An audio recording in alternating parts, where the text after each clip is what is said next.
Guys, तपाईहरुले फेरि एकपल्ट अझै स्वागत छ हाम्रो नयाँ भिडियोमा। आज हामी फेरि पनि एउटा सुनसान बाटो हिँडिरहेछौँ। दुईवटा घर छ, त्यो घरको अगाडि धेरै खतरनाक बाटो छ। त्यहाँको बाटो चाहिँ एकदम सानो छ, होइन जम्मा 5 मिनटको बाटो छ, तर त्यो बाटो एकदम खतरनाक छ। यो बाटोमा मान्छेले 7 बजेभन्दा अगाडि अलाउडै थिएन आउनलाई, जानलाई, किनभने यहाँ धेरैचोटि मान्छेहरूले इलिगल क्रिएट भएको छ, अक्राम क्रिएट भएको छ। अनि सायद मैले अहिले एक्लै भएको भए म आउन सक्दिनँ, म अर्कै बाटो जान्थेँ होला। तर हामी दुईजना भएको कारणले, हामीले साहसी भएको कारणले हामी यो बाटो आएको छौँ। हुनाले यो बाटोमा कतिचोटि 6-7 बजेतिर पनि आउँदाखेरि मलाई पनि पर्सनली पनि म एक्लै हुँदाखेरि मलाई पनि इलिगल क्रिएट भएको थियो।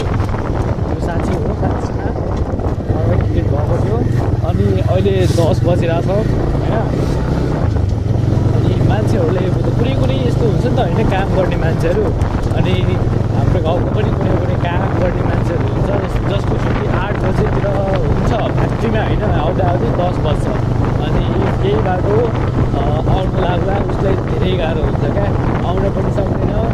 कि मान्छेहरूले गाउँमा कल गरेर बोलाउँछन्, मान्छेहरूले आऊ मलाई लिन, अनि मात्र लिन आउँछ, नत्र आउँदैन, किनभने यो बाटो धेरै खतरनाक छ। कहिले पनि यस्तो राति भएको बेला यो बाटो चाहिँ कहिले नआउनु। म सायद एक्लो भएको भए म पनि आउँदिन्थेँ होला। हामी साहसी भएको कारण आयौँ, यो बाटो पनि सक्यो।